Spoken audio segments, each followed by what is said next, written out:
Welcome to the Baseball Insiders. I am Adam Weinrib, joined by FanSided's MLB insider Robert Murray. Happy Monday. Declan Doyle will not be the Eagles' offensive coordinator, but will there be a new second baseman in San Francisco?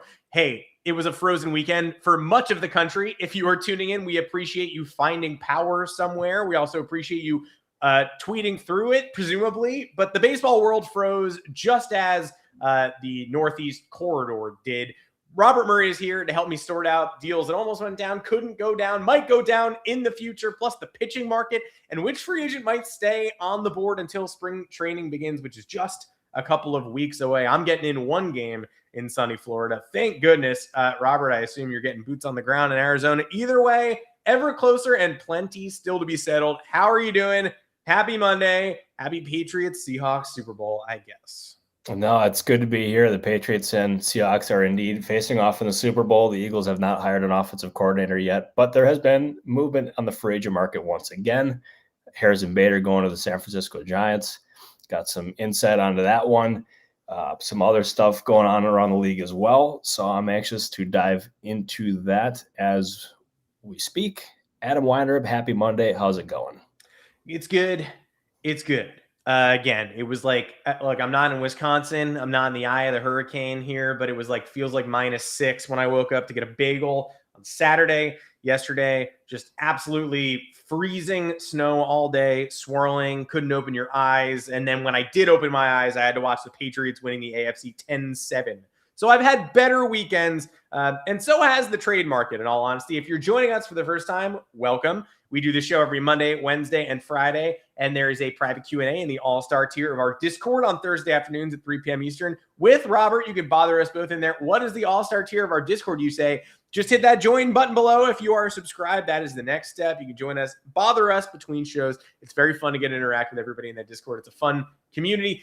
You can also subscribe to the Baseball Insiders newsletter if you have not. Join fansided.com/baseball-insiders to read more content. Okay, let's dive into it, what you know and what there is to know. I am curious where the trade market is, because now most of the top free agents are off the board. We are waiting on Framber Valdez. We are still waiting. Zach Gallen, who I thought went to the Cubs on like December 5th, is still a free agent. We're waiting on some free agents, most of them on the pitching side of things, but the trade market is probably where there is likely to be more heat heading into the season. There was a bit of Brendan Donovan momentum. There was a Jeff Passan tweet that confused everyone a couple weeks ago. Now it sounds like it's maybe less and less likely that he moves. The intel coming out of St. Louis is won't move him unless they're overwhelmed. They're always happy to be overwhelmed, but for now, just a couple weeks out from camp, sounds like maybe stability there. What's your read on the trade market and which off-rumored names are more likely to move, which are less likely to go? Ketel Marte probably off the board. Brendan Donovan getting closer? The Cardinals' stance on Brendan Donovan is this, and it's exactly what you just said, actually. So thank you for thank you for that. But the Cardinals do not have to trade Brendan Donovan right now. He is under contract now and going forward. He is a player that they really, really like, and they put a very high price tag on him this offseason. So if they don't get an offer that is satisfactory to them or does not blow them away, they will hold on to him. And that's a luxury that they can be afforded here. The Giants have been linked to Donovan. I don't know as of this point if that's like the most likely thing in the entire world. But still the fit there makes plenty of sense. So I guess you can never rule anything out. Nico Hoerner is another player who's been mentioned in trade rumors as well. If I'm the Cubs, I would hold on to Nico Hoerner. He's a player that makes you a lot better. He's someone that the organization has known for years. He provides a lot of he's just a very valuable player for them. And I know the rumors grew louder once the Cubs signed Alex Bregman. I think that'd be a huge mistake by the Cubs if they ended up moving him. So my inclination is that both probably stay. I'm not ruling anything out by any means, but to me, the thing that deserves the most attention here is the free agent market. And whether it's a Zach Gallen, who I still think, I know there was a report about the Cubs from someone I love a couple months ago. Obviously did not end up going there. I still think that's a great fit for Gallen and also the Cubs there as well. Zach Littell, I'm also like he's got a very strong market as of this point. He's a player that I expect to do very well here. So there's still going to be trades. Like there's probably going to be relievers who are going to be moved over the coming weeks and whatever leading up into spring training. Well, actually say coming weeks into spring training here. We're only a couple weeks away from spring training. So I do expect there to be some reliever movement. But I think a lot of the attention needs to go to the free agent market, specifically on the pitching side, because there's just so many options that are still out there. Shout out to the Giants again. Off rumor, do we see you Giants fans in the comments? They did get something done today. Harrison Bader goes to the Giants on a 2-year deal. We intended, I think, like the comments are saying, to talk about that rumor that came out late last week. The Giants were mobilized to offer Joseph R. Gonzalez in a CJ Abrams trade package and couldn't get anything finalized. This all sort of came to light after the Nationals did trade Mackenzie Gore. So I was poised to ask you, hey, do the Giants have something left up their sleeves? They did. It was Harrison Bader. It was a smart move. It moves the outfielders around, moves Jung-Hoo Lee into right field, I would think. So talk a little bit about Bader, what this means, how this deal came together, and then what about this, rumored Giants overpay for Abrams? What is the most important takeaway for you, that they're interested in pushing, that they were willing to offer Gonzalez, or that the Nationals pulled him back? Yeah, Bader is a player the Giants have been on for the majority of the offseason here. A big priority for them was upgrading their outfield defense. And they were on Bader. They were on some other players as well. I know they talked to the Nationals again about Abrams, but also about Jacob Young there as well. We're not able to line up on a deal there, but they explored some different options in San Francisco. But Bader always felt like the most realistic option. Get him for 2 years for $20.5 million with the ability to get up to $21 million. I think it's a great signing by them. Defensively, he really improves things. He can move Lee over to right field, as you said. And now that they have that figured out, do they add another name to the infield, or do they end up adding more to the bullpen, which I think they would like to do? But getting Bader done was a huge priority for them. And the Abrams stuff was totally real. They tried for that. Were not able to get anything close or anything done. But Abrams was a player that they really liked. They wanted to take a swing. And, I mean, we saw it last year where they ended up pulling the stunner for Rafael Devers on Father's Day. They tried for Abrams here, did not get it. They talked to, again, the Nationals about Young, about Abrams. Didn't get anything done, but they got better with getting Bader. But they can't be done, although I'm skeptical that the next move for them is going to be anything too noteworthy over there. Well, they've certainly made a move in the correct direction today. Yeah. And it seems like it's funny. All of these sort of silent teams have a week of this offseason because there's been so much abstract silence where they're able to take over the narrative briefly, something that either does or doesn't materialize. I thought the Mariners were going to make a deal for Brendan Donovan. I thought the Royals were going to make a deal for Brendan Donovan. I thought the Giants were going to make a play for Abrams here. And yet we're still sort of circling back on the free agent market. You mentioned the free agent pitching market. One name that hasn't gotten mentioned that much is Lucas Giolito. I did see weekend rumors connecting him to the Tigers if Detroit does have money to spend. Whether it's Giolito or not, is that a team that you still think is still shopping in this mid-tier with Giolito, Bassett, Littell? You mentioned all those eyes on Littell. Are the Tigers involved on anyone other than Giolito? Do you expect them to be serious in the pitching market? And if not them, what teams are you watching on these mid-tier pitchers? Yeah, as far as Giolito goes, the Tigers definitely have interest here. That was a good report by John Heyman of the Post. They have been on him, but there's a good-sized market for Giolito. He's drawing a lot of interest. And if they ended up signing him, it would get him reunited, obviously with Jack Flaherty, who was his high school teammate. But one thing I would also mention, too, is Giolito obviously is a year removed from Tommy John. His Red Sox tenure didn't necessarily go how he wanted it to by any means, but Detroit is known for their ability to develop pitching. And it's something I've heard from countless people who have been inside of that building, is that their pitching infrastructure is very highly regarded. And I think that'd be a really nice fit for a guy like Giolito if he wants to take a short-term contract, get back out into the market. I think it makes a tremendous amount of sense. I would imagine if they are on Giolito, that they would be in on some others here as well. But again, you mentioned the other player that I talked about before, Zach Littell. That's something I've heard of him being a popular guy on the market for the majority of the offseason, especially recently here. He's not a guy that's going to blow you away with velocity by any means, but he can pitch. He throws a few different things. Had a lot of success last year with Tampa Bay, with Cincinnati. I think he'll do very well. The team that I think makes sense for him would be the Los Angeles Angels. They need pitching. We've said that for a while at this point. But I think if you can get him, I don't know, on a multi-year contract, I think that'd make a lot of sense for the Angels. But I would imagine there's going to be plenty of other teams in the market for him as well. But Littell, very popular guy here. And you would think between him and also, how have we not talked about Framber Valdez at this point, which is totally crazy. He's still on the market.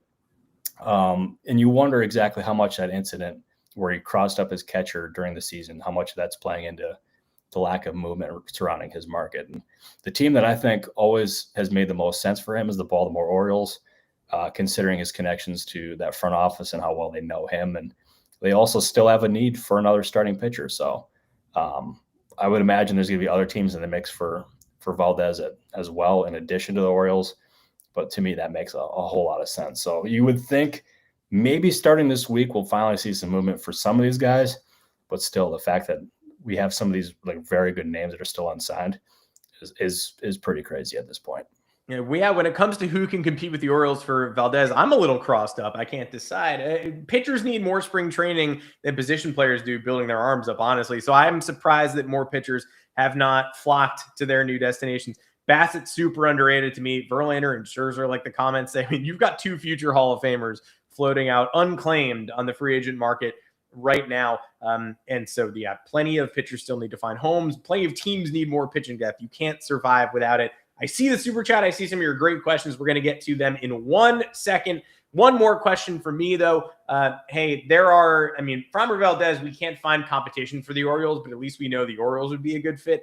Zach Littell, the market is heating up there. There are players on the market who I've heard borderline nothing about. And spring training, again, mere weeks away. It's not a month. It's February, between February 10th and 15th, these players are reporting. They're probably already in local regions, trying out the local, trying to find housing or whatever. There are players whose markets are totally silent. I have no idea what's going on with Luis Suarez. People don't even really ask about him in the comments. I know that most people have turned on him and his profile, but still, it's the guy who leads the league in hits every year. There isn't a team interested in him. January 26th.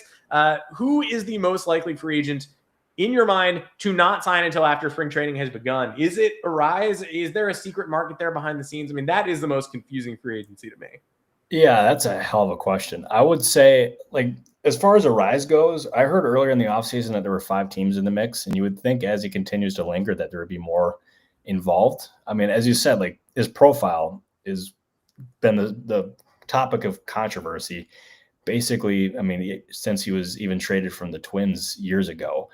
He's a very bat-first player. Defensively provides almost next to nothing, but you would think some team would end up trying to pounce on him, just considering his overall profile here, as far as offensively he goes. But as far as a timeline on him, I have genuinely no idea. It's something I've tried to figure out. I have not been able to get a good read on by any means, but if I was a team, I would take a gamble on him, maybe on a 1-year deal. Again, the team that I think would be a really nice fit for him would be the Texas Rangers. Skip Schumacher knows him very well from their time with the Miami Marlins. But they've signaled that out of Texas, at least earlier in the offseason, that they were more inclined to go with their internal options there. So if it's not going to be Texas, I don't necessarily know where it's going to be. But yeah, that's a really tough question. Wait, is it until spring training starts or after spring training is over? I would say after spring training starts, who's going to be the name that's just lingering on the market, like the old school, the Bryce Harper free agency? Do we even have that this year, though? I don't know. That's a good question. Because here's the thing, though, actually, here's maybe a lazy answer. Max Scherzer, I'll go with that, because he told Ken Rosenthal of The Athletic the other day that he was open to signing, or he's open to wait to sign. So the team that would make that makes a whole lot of sense to me for Scherzer would be the Giants. He's got a connection to Tony Vitello, obviously close with him. And maybe the Giants, because pitching injuries always happen during the season. If they have an injury that happens, maybe they could turn to a guy like Scherzer. But as far as the pitchers go, using that time in spring training to ramp up and get ready for the regular season, they need every single day of that to get ready. So if I was a pitcher, I would try to sign ASAP because, you don't want to miss any time in spring training there. Will everyone sign by opening day? Yeah, I'll go. Yeah, why not? I mean, maybe Scherzer, who knows? But yeah, that's at least my feel as of this point. That's kind of a non-answer, but it's also my answer at the same time. It's not a bad answer in terms of how non-answers go. The Arise thing is just funny to me. Look, I'm glad that we're evaluating baseball players differently than we used to. I know that he has to hit 340 to be valuable with his current profile, but you have to admit that in the 80s, we would be ticketing this guy for 3,000 hits in the Hall of Fame, and now he is struggling to find work at the age of 28. I would like to find a happy medium there, maybe, in the way that we value players. It's crazy, yeah, because he's younger than me, and he's a tremendously talented guy. So yeah, I'm telling you, if it's a 1-year deal, I'd take that chance. I absolutely add that bat to my lineup. Figure it out defensively. Maybe you DH him. I don't know. Yeah, and you figure it out. So. That's my stance on that. Got to be a 1-year deal at this point. It's deeply strange to me. We appreciate the questions. I see a super chat from KDD Clan 4870. Blue Jays next steps. Hard to imagine they're done. I would say I can actually imagine them being done. They've done a good job this offseason and got outfoxed on the Bo Bichette pursuit. But and Kyle Tucker, of course, some high dollar pursuits at the end that they didn't land the plane on does not mean they've had a bad offseason. But thoughts on if they could go further than they have? It's always possible. I can imagine that front office is going to end up trying to lurk and try to see if there can be some different things that they can get done. But if you look around the league, or if you look around free agency and the trade market, I mean, what can they realistically go out and add at this point? That's going to make a huge difference for them because they were on Kyle Tucker, obviously missed. They were on Bo Bichette, watched him go to the Mets. As far as offensive free agents go, there's not really like a true needle mover for them. Pitching wise, they seem like they're pretty set. So if they explore the trade market, what exactly could they go out and do? Obviously, the fact that they were on Tucker would seem to indicate that they are actually very open to adding an outfielder. I mean, maybe a guy like Steven Kwan. I don't know. Like again, like here. Okay, before this gets aggregated, here come the aggregators. That's just speculation by me. That's not connecting, but I would highly, highly doubt that happens just because the Guardians have put a very high asking price on a guy like him. But if there's ever a guy who can move the needle, it would be him. But again, don't even aggregate that because that's my own speculation and not connecting there. I have no idea if they've even talked, but that would be the only thing in my mind that would move the needle for them or just any team at this point offensively. I'm going to aggregate it. I'm going to hop off the podcast and aggregate it real quick. Appreciate everybody. I'm not kidding you. As soon as I said that, I'm like, uh-oh. Because if there's one fan base who likes to aggregate me a lot, it's the Toronto Blue Jays fans. And I do not want to let them down by getting their hopes up on him when I have no idea if they've talked or not. Thank you, MLB Deadline News. Yep. Yeah, you're a gentleman and a scholar. It's aggregating time. I just name searched you to see if anybody was popping in there. Hey, another question here. We've got Suarez. A good way to phrase it from Christopher Miller, 34. What is Suarez waiting for at this point? Is he waiting for the Red Sox to give up on trading for a more defensively minded third baseman? If Seattle wanted him back, wouldn't he be signed by now? Who is the favorite? I'll add in that the Red Sox were giving off major signals that they wanted Marcelo Meyer to play third, not second. So the Red Sox want you to think they're looking for a second baseman, not a third baseman. That could be getting in the way, but regardless, what is the roadblock on Suarez to Boston or Suarez finding a home in general? Yeah, I mean, it's probably just a case of him not getting the offer that he wants quite yet, if I'm being totally real. Mike Kafka going to the Lions, so he's not going to the Eagles. Let's go, baby. Okay, but anyways, yeah, I'm on high alert here for the Eagles offensive coordinator job stuff. But anyways, as far as Suarez goes, I do think it's a case of him not getting the offers that he wants yet. And you could look at, there's so many teams who can make sense for a guy like Suarez, and he would make you so much better offensively, also leadership as well. That's something that I've heard even since the last time we had a podcast and talked about Suarez. That's something I've heard from a couple other people in regards to Suarez. He's a really well-respected guy. And the Red Sox make a whole lot of sense to me, even though there's some Red Sox fans out there who do not believe that he's an actual like strong fit for them, but he would make you a lot better. He would also be a nice veteran presence overall for that young clubhouse, and especially around Roman Anthony, some of these other guys here as well. The Pirates have been connected to him a lot. And again, I still haven't heard it that much. But you imagine you add Suarez to that team in Pittsburgh, and you add Ryan O'Hearn, you add Brandon Lau, and then you would add Suarez on top of that, in addition to that pitching staff. I'm not kidding you when I say this. I would genuinely pencil them in for a postseason spot if they signed him. Like, that's how much of a difference I believe that Suarez would make for the Pirates. But he remains unsigned. I still think he is one guy who would add so much value to a team.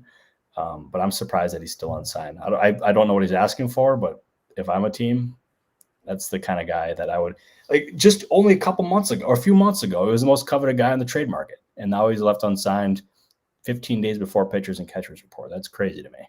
Any chance the Pirates dip back in on the trade market, like Ethan's asking? We know they were talking to the Mets about even like Braxton Ashcraft and such. Is there anything left on the table for him this offseason? Again, I think it's a case for the Pirates where they dabble. Maybe they add another bat. They add another starting pitcher and a bullpen arm. I think that would be, if they can add all three, that would be a really nice offseason for the Pirates. I don't know what caliber of player they would be able to add as far as offense goes. We've seen McCutchen want to come back or whatever he was saying on Twitter the other day. Tommy Pham was someone that was really respected in that clubhouse there as well. He's got interest out there as well. But yeah, I think the Pirates are not done, but I'm kind of like, how do I want to phrase this? I'm not expecting anything too splashy at this point.